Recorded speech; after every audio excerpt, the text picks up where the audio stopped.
My name is Jolene Carter, 32, an architect who's been paying her parents' mortgage for the past 3 years.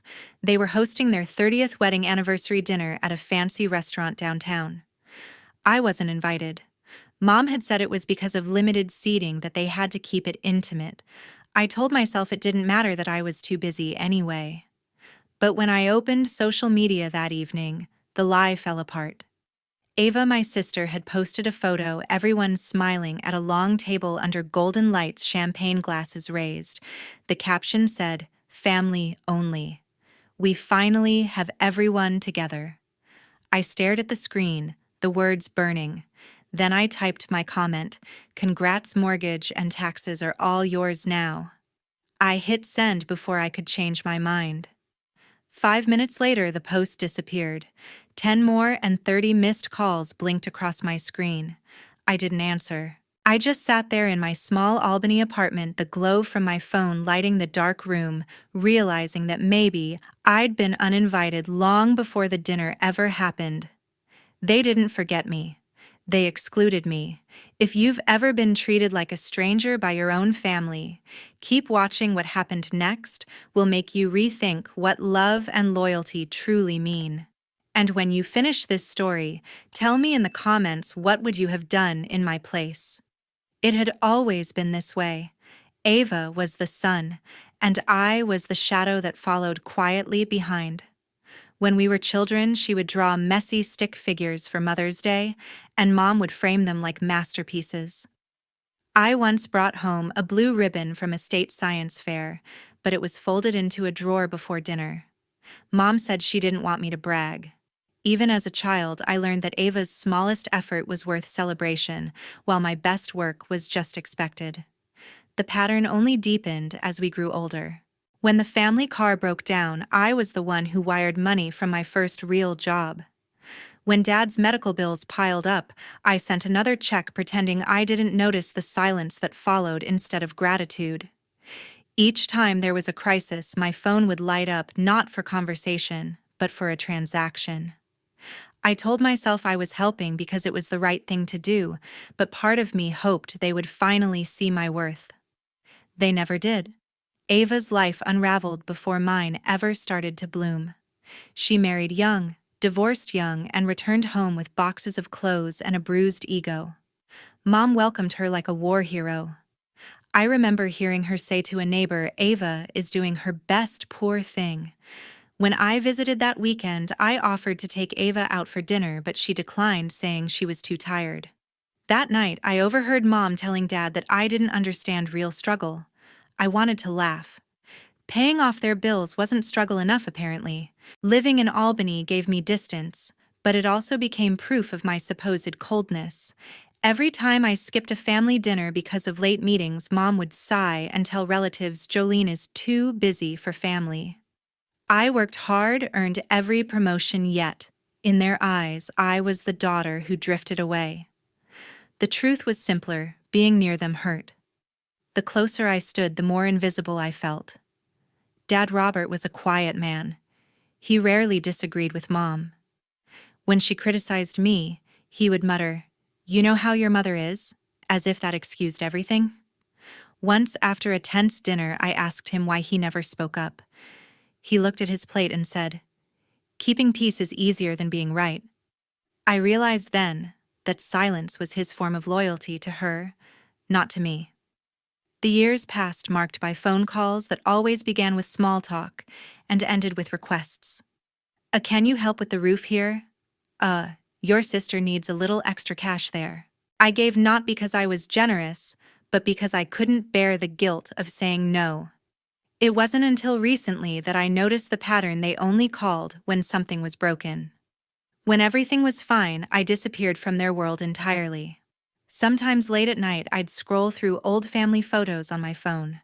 Ava's arm always around Mom, Dad always standing beside them, and me just off to the side, smiling half-cropped out of the frame. It wasn't intentional, I told myself, but deep down I knew it mirrored real life. There was no malice, only habit. I had become background, the reliable one, the invisible one. People say family is unconditional. Mine came with terms, interest rates, and unspoken debts. I was the safety net beneath their lives, stretched thin but never acknowledged. For a long time, I convinced myself that love meant sacrifice. Only now I'm beginning to wonder if it was simply convenience for them. 1 week before the party, Mom called.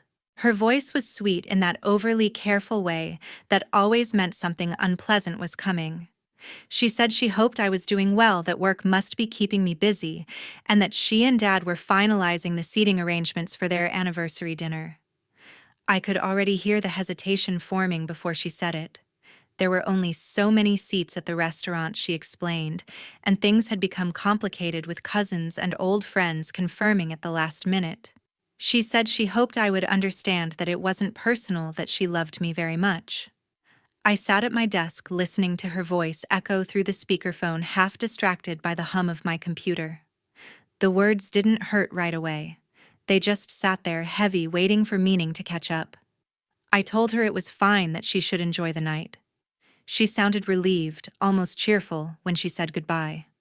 An hour later, a message from Ava lit up my phone. "Don't take it personally," she wrote, followed by a smiling emoji. I stared at it longer than I should have.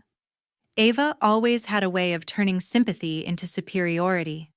The text wasn't comfort, it was confirmation that I had been excluded, and she knew it. I typed a reply and erased it 3 times before finally leaving it blank. That evening at the office, Nina noticed my silence. She was the kind of coworker who never asked unnecessary questions, but always knew when something was off. We had shared the same cubicle row for 2 years, and in that time she had learned how to read my moods. She asked if I wanted to grab coffee before heading home. I agreed, mostly to avoid thinking. At the cafe near the corner, she waited until I spoke first. I told her about Mom's call, about the limited seating, about Ava's message. Nina stirred her drink slowly, her eyes calm but sharp. "They only love the version of you that pays the bills," she said finally. The sentence landed like a pin drop in the quiet air. I almost laughed because it sounded cruel, but also because it was true. Nina didn't say it to be harsh. She said it because she saw what I refused to admit. I told her I had always been the one who sent money whenever something went wrong, that my parents called only when there was a problem to fix. She nodded as if she'd already guessed, then stopped fixing everything, she said. I wanted to tell her it wasn't that simple, that families don't just break cleanly. But the truth was, I didn't know how to stop. When we left the cafe, the air outside felt colder than it should have been. The city lights reflected on the wet pavement, and for a moment I imagined Mom and Ava sitting together somewhere warm, deciding where to place everyone for the dinner. I wondered if there had ever been a time when my presence felt necessary instead of inconvenient. That night, I went online and ordered a gift for them. It wasn't expensive, just a small silver photo frame engraved with 30 years of love. I thought it might bridge the distance even a little. I wrapped it carefully, wrote a short card that said, "Congratulations. Wishing you both many more happy years." The next morning, I mailed it to their address and went on with my day. 3 days later, a box appeared on my doorstep. The return label was in Mom's handwriting. Inside was the same photo frame, untouched, with a note that said, "We already have too much." I stood there in the hallway holding the box, not sure whether to feel angry or embarrassed. The words were polite, but the message was clear. My efforts were unnecessary, just like my presence at their party. That evening, Ava called, her voice bright with the kind of false concern that always made my stomach tighten. She said Mom hadn't meant to hurt my feelings, that it was just a misunderstanding, that I should try not to be sensitive. I told her I wasn't upset, though. My throat felt tight. Before hanging up, she said, "You know how Mom gets when she's planning something big." I knew exactly how Mom got, but what hurt more was realizing Ava always defended her, even when she knew it was wrong. After the call, I sat by the window watching the snow begin to fall. The city was quiet and my reflection looked tired. I thought about what Nina had said, that maybe they only loved the version of me that provided, that stayed silent, that didn't ask for space at the table. For the first time, I wondered if love built on obligation was love at all. I didn't cry. I just felt a strange calm, the kind that comes after giving up on expecting more. I unplugged my phone and went to bed early, deciding there was nothing left to say. The next week would come, the dinner would happen, and I would not be part of it. What surprised me most was how little that thought hurt anymore. Saturday night, my feed froze on a single post. I had just finished cleaning my apartment, trying to distract myself from the thought of the anniversary dinner happening across town. I wasn't expecting anything yet. The moment I opened the app, there it was, Ava's update sitting at the top of my screen as if waiting for me. The picture loaded slowly, pixel by pixel, before it revealed everyone standing together in front of the restaurant. They were dressed in coordinated white outfits, smiling as if the night were a perfect portrait of love and harmony. At the center stood Mom and Dad, their hands intertwined, surrounded by relatives, friends, and even neighbors I barely recognized. The caption read, "Family only. We finally have everyone together." My thumb hovered over the screen. For a second I thought maybe it was a mistake, maybe she had posted it without realizing how cruel it looked. But then I saw the comments below. Mom's name appeared, first couldn't be prouder. Her words sat there like a stamp of approval on my exclusion. Dozens of heart emojis followed from family friends, messages praising how beautiful everyone looked, how strong and close the Carters were. Each comment was another quiet cut. I read the caption again and again as if repetition would change the meaning. It didn't. The more I stared, the colder I felt. The white clothes, the glowing smiles, the polished setting, they weren't just for celebration, they were for performance. My family didn't want honesty, they wanted image. They wanted to look united, even if unity meant pretending I didn't exist. My eyes blurred slightly, but I refused to cry. Instead, I scrolled back up, pressed the comment box, and typed what came naturally. "Congrats, mortgage and taxes are all yours now." It wasn't loud, it wasn't vulgar, but it was true. For 3 years, I had been the one making sure that house existed.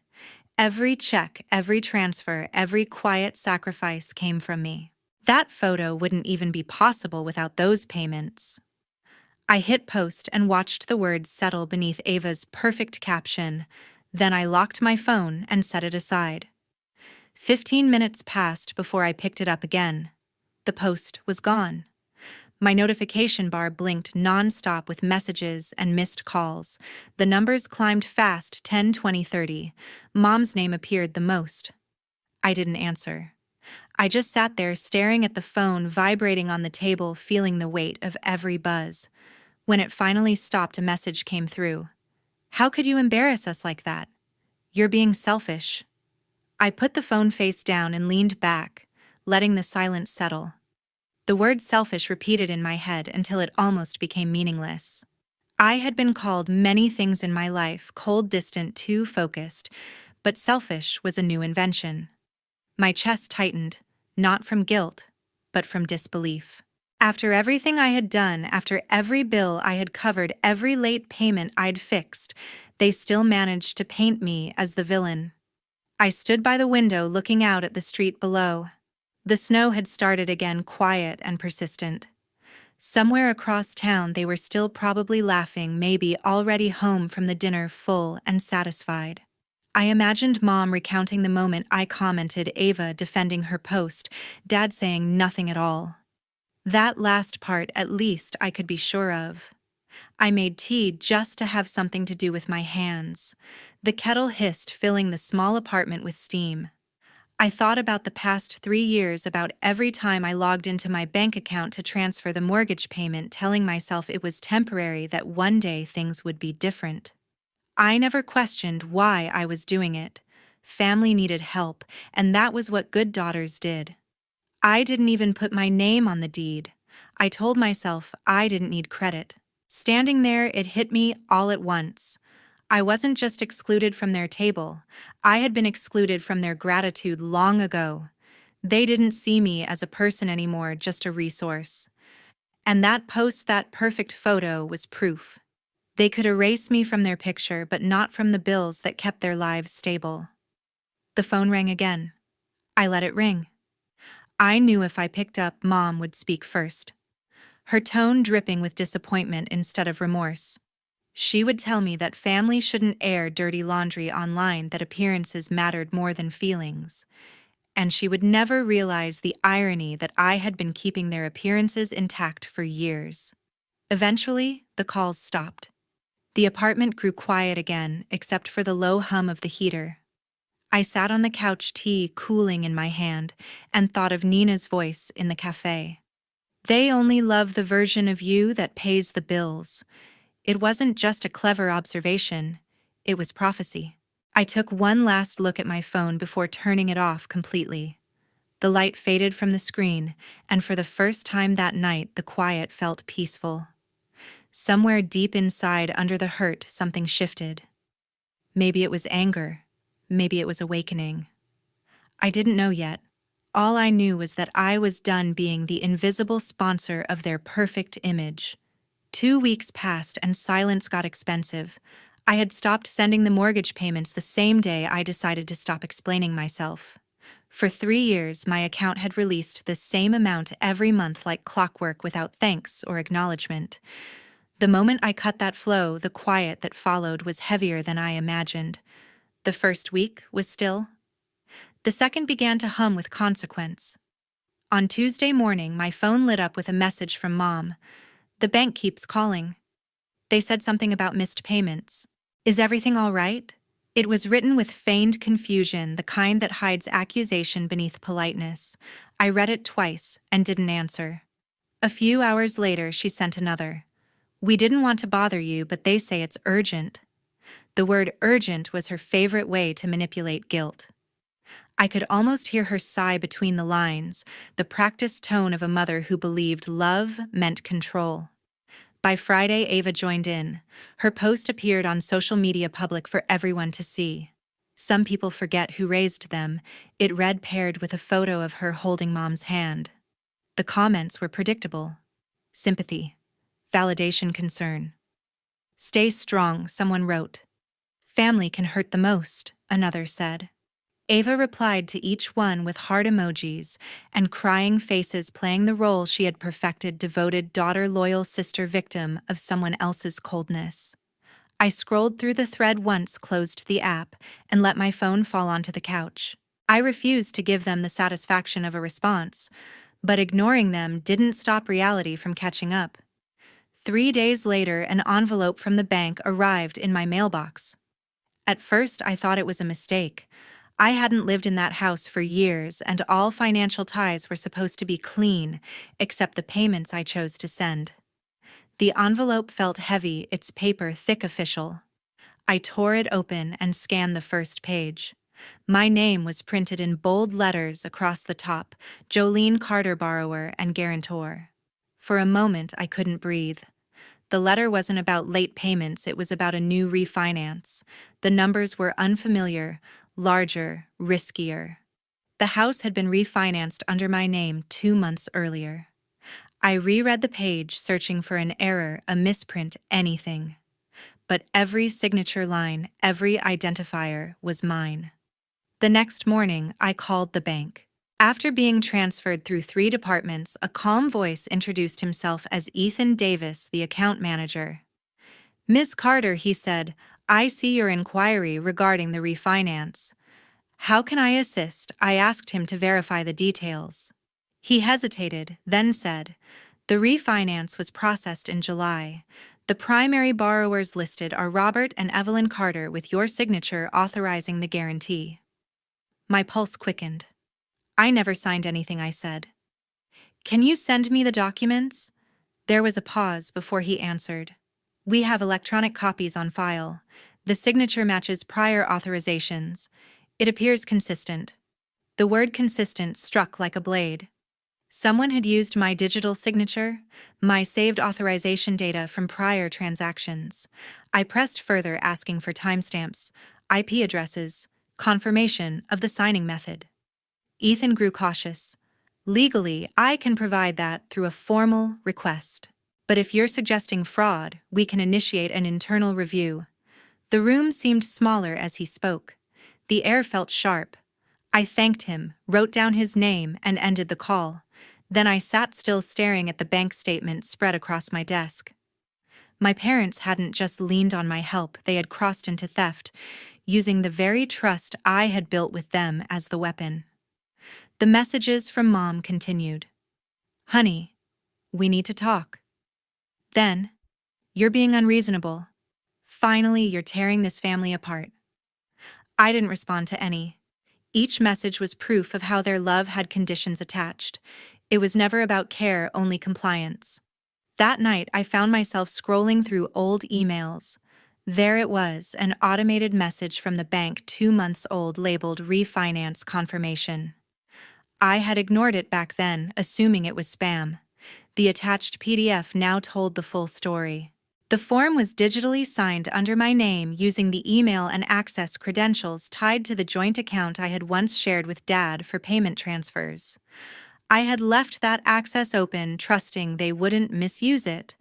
That trust had become their entry point. I printed every document, highlighted every date, every code, every name. The paper stack grew thick, each page proof of betrayal. When I reached the final one, my hands trembled, not from fear, but from clarity. There was no misunderstanding left to fix. They hadn't stumbled into this mistake. They had planned it. The refinance required 2 verifications, both cleared within 10 minutes of each other. Someone in that house knew exactly what they were doing. Later, as I stared out at the snow-covered street, I realized how quiet betrayal sounds when it stops being emotional and starts becoming evidence. For years, I had been their safety net. Now, I was their collateral. I sat down, opened my laptop, and began drafting an email, not to my mother, not to Ava, but to Ethan Davis. The subject line read, "Formal dispute of fraudulent authorization." My hands no longer shook. My breathing slowed. Each word I typed was measured, deliberate, precise. I attached the evidence and requested an immediate freeze on the account. When I hit send, the silence returned. But this time, it didn't feel heavy. It felt earned. I wasn't frozen anymore, they were. By late October, the truth had interest. The chill in the air matched the sharpness that had taken root inside me. I met with Clark Benson, a real estate attorney known for his precision and patience. His office was lined with case files, shelves full of quiet victories. He read through my documents silently, his eyes narrowing only once when he reached the refinance agreement. Then he leaned back in his chair and looked at me steadily. "Ms. Carter," he said, "this is textbook forgery. The electronic authorization was reused without consent. Whoever accessed your credentials committed fraud." His words didn't surprise me, but hearing them spoken aloud made something inside settle. It was no longer a suspicion or betrayal I carried alone. It was a legal fact. Clark explained the next steps carefully, outlining how we could report the incident, freeze the account, and initiate a civil complaint. I nodded through most of it, feeling a strange calm, like standing in a storm after realizing you cannot get wetter. When I left his office, the folder in my hand felt heavier than before, not because of the paper, but because of the clarity it contained. That afternoon, I received an email from Ethan, the bank manager who had helped me gather evidence. Attached were detailed transaction logs, timestamps, and system records, all pointing to my parents' account activity during the refinance. "I hope this helps you, Ms. Carter," he wrote. "I'm sorry this happened."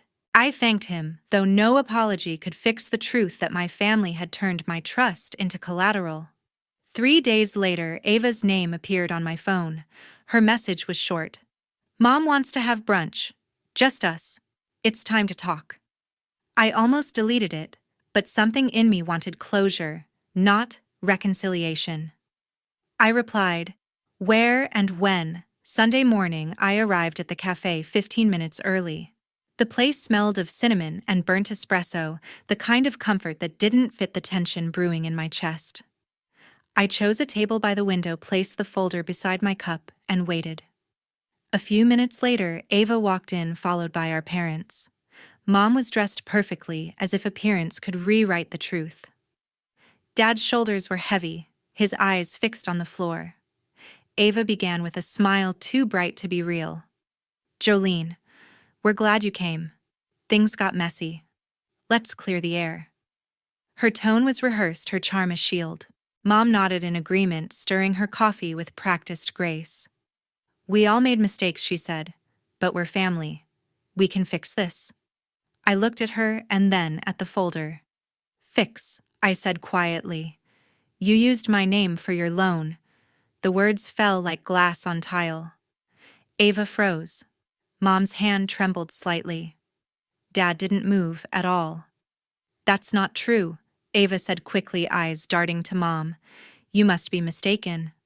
Maybe the bank. I opened the folder and slid a printed page across the table. My name sat above the digital signature, time-stamped, verified. "The bank didn't do this," I said. "You did." Mom's lips parted, but no words came out. Her face lost its practiced calm. Dad's silence became louder than any confession. I could almost hear the hum of the coffee machine behind us filling the void. I reached into my bag and pulled out my phone. "You want to talk about mistakes?" I pressed play on an old voicemail, one she had left weeks earlier. Her voice filled the small space, sharp and pleading. "The bank keeps calling, Jolene. We need your help. You know we can't lose the house. You'll take care of it, right?" The color drained from her face. Ava's expression hardened as if anger could undo proof. "You didn't have to go this far," she said through clenched teeth. I met her gaze steadily. "You didn't have to steal from me," Mom finally whispered. "We only did it to keep everything together. For the family." I gathered the papers back into the folder. "Then keep it together without me." I stood, placed the bill on the table, and added softly, "I've already filed to remove my name from the loan and end all support. The bank and the court will handle the rest." None of them spoke. The sound of spoons tapping against ceramic filled the silence.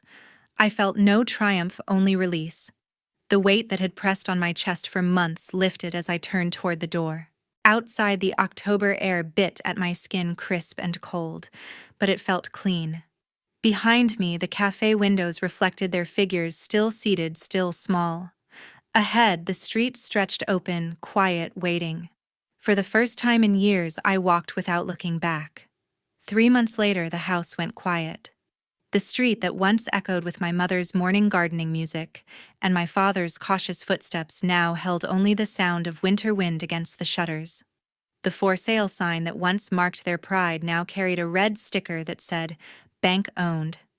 I passed by it once on my way to drop off paperwork at the county office, and the sight felt strange, like staring at a ghost of something I used to protect.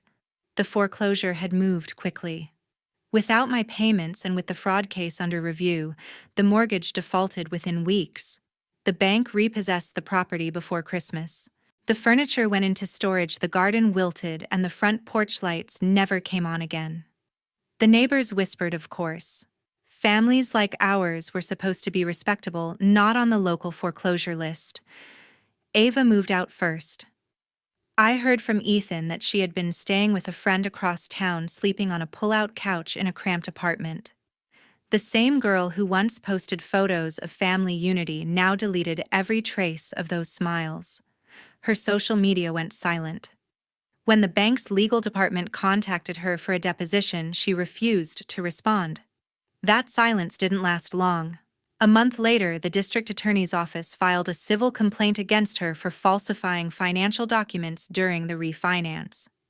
Clark, my attorney, forwarded the notice to me without comment. He didn't need to say anything.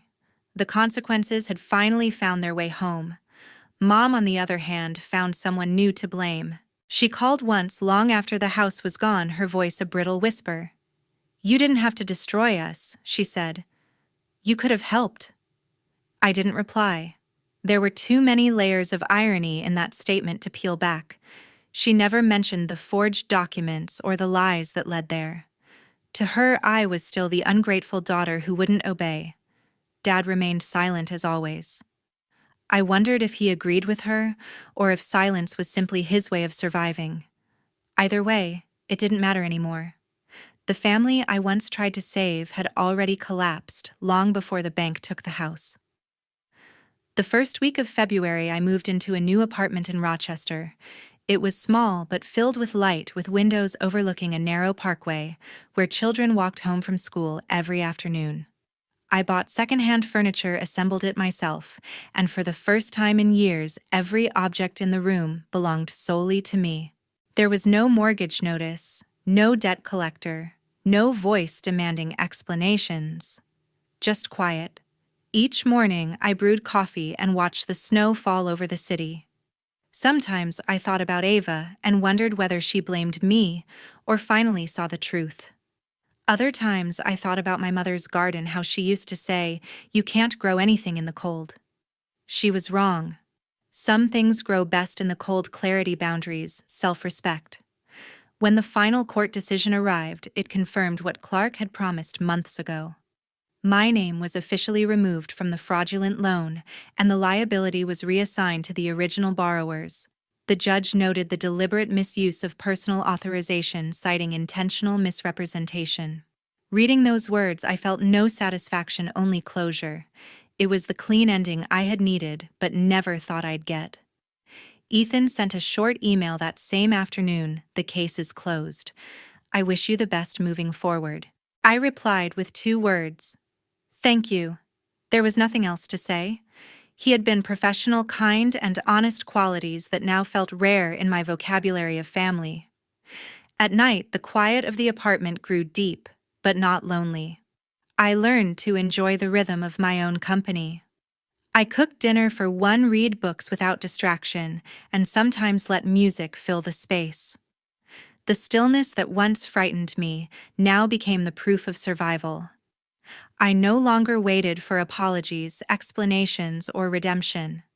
Some stories didn't end with reconciliation, some simply ended. One evening, I found an old photograph tucked in my drawer, a family portrait from years ago, all of us standing in front of that same house before it turned into a headline. We looked happy then, maybe because we believed we were. I stared at the image for a long time before slipping it back into the envelope. The past could stay archived. I had no use for it anymore. Life in Rochester wasn't glamorous, but it was mine. I paid my rent, my bills, and slept without checking my phone for emergency messages. I no longer measured my worth in sacrifice. My peace didn't need witnesses' likes or approval. It only needed space to exist. On my last night before spring, I stood by the window and watched the city lights blur against the falling snow. It wasn't the life I planned, but it was a life I chose. And as I turned off the lights and walked toward my quiet room, one thought settled clearly in my mind. Peace was the most expensive thing I ever bought, and it was worth every dollar.